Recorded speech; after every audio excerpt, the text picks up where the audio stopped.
Okay guys, welcome to Dublin. We got in our rental car and this is Jamie's very first very first time driving on the right side of the car and then obviously on the left side of the so this is street. Not typical for us. So we drive on the opposite side of the road. So and then to pair that, so I know how to drive a stick shift. I started out my first car was a stick shift. My second I do not know how to do a stick shift. So I definitely know how to drive a stick shift. But the stick is on the other side of the and I haven't driven a stick shift in probably couple of years at least like 7 years. But if you guys remember, if you guys watch my Turks and Caicos videos, you guys know that I drove on the opposite side of the road. I did not obviously drive a stick shift because I don't know how, but it was like actually really easy for me. So I'm trying to tell Jamie that he's gonna do great. However, driving in Turks and Caicos and driving in Dublin, Ireland are like two totally different beasts.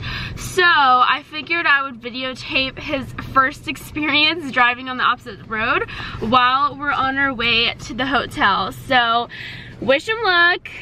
I think he's gonna do fine. Yeah, I'll be fine. So let's get there. Let's go. Okay, here it is on the opposite side. So here's me, normally in the driver's side in my country. There we go. And we're routing us to the hotel.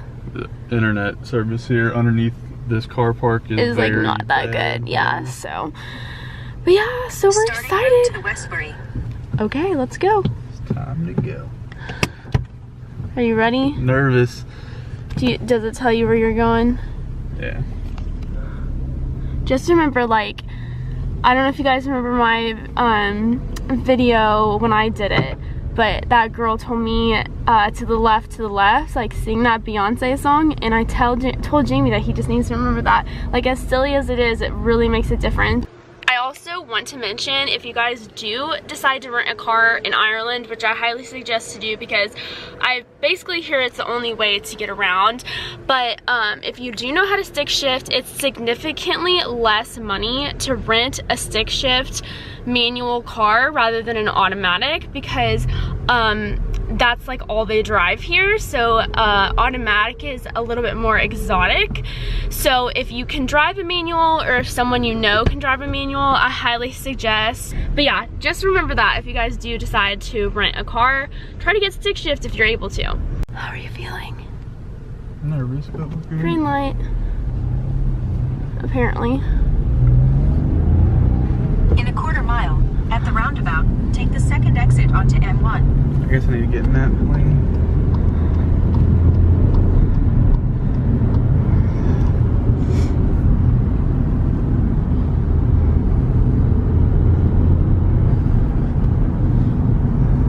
You're doing good. Oh, that one went to it also. Yeah. And then the second exit right here. In half a mile, at the roundabout, take the second exit to merge onto M1.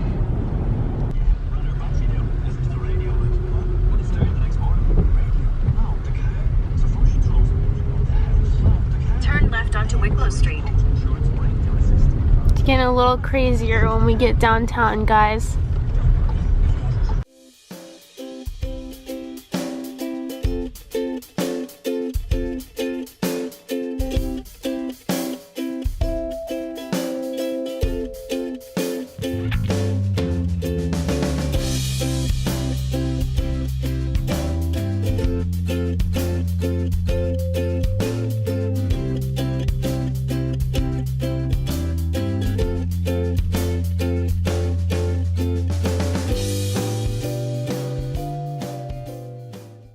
Okay, so now that we're back home from Ireland, how did you feel about driving in Ireland? Like, what are your final thoughts? What are your advice for other people? Stuff like that. So, it was really easy to drive.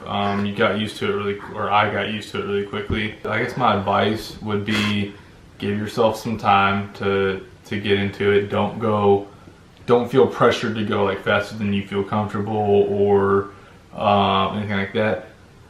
Because the drivers aren't aggressive, first off. The drivers aren't aggressive. Nobody was here in the States, like a lot of drivers, I mean, me myself is one of them. Like, there's a slow driver in front of us and like you're right up on. Like if they're not doing the speed limit, you're trying to like push them to get out of the way or to start going faster. But like nobody did that over there. So when we were doing our long drive from Dublin to Killarney a few days later, like I felt a little intimidated when we first got into the car, just because we had just driven a few miles from the Dublin airport to our hotel in Dublin, and then like the car just sat for a few days.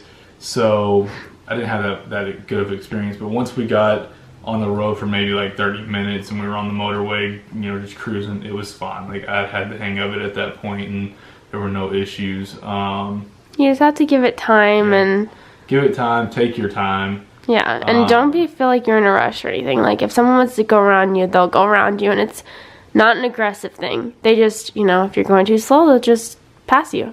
Easy as that. With this one, it was a stick shift car, and I'm sure Carson's already mentioned it, but like that's obviously the way that you want to do it over there. You save so much money getting a stick shift car, but you know, when you're driving a stick shift car, you do have to anticipate certain things like the hills in the road, and you know, if you're in traffic, you have to constantly be on the clutch and the gearbox and everything like that. Other than that, it was super simple. Don't stress about it, and definitely get a car. Don't like let this scare you at all. And so that being said, Ireland is small enough to where you can go around it very easily, but it's too big to where like a motor coach or something like that is definitely not. And they don't have like the train system like Italy or Germany does. Other parts of Europe has a really good train system.